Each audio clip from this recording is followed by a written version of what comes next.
I'm a small practice. I've invested significant amount of money in an EMR 3, 4 years ago. I'm working with it. I'm happy.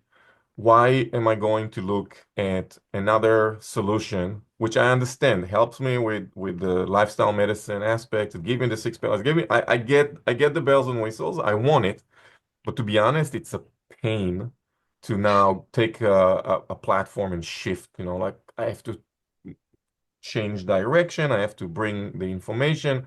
What does it look like? I said, okay, I like ProNex, but what does it mean from moving over? Right. Sure. It's definitely something that many practitioners, myself, I've transitioned from one software to the other, and it is can be very overwhelming. I'd like to say it's just a piece of cake, click of the button, all done.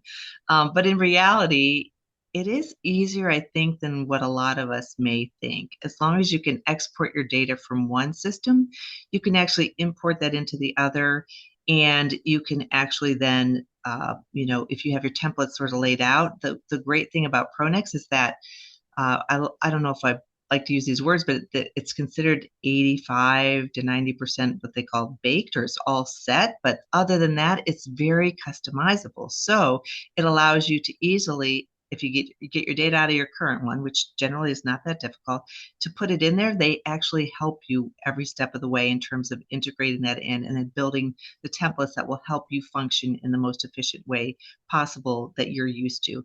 There is a learning curve, of course, with any software application. So there's going to be a pain point for you and for your team to get used to that platform and how you're entering things. But it's actually, and I've gone through it with Pronex, I've gone through it with other systems. It actually, at the end of the day, while you do have this period of time where you're all holding your breath and wondering how hard it's going to be, and you're thinking, I have all these other responsibilities in the practice every day. Do I have time for this? It all ends up getting done, I think, in a much more efficient manner, at least in my experience, than what you may think.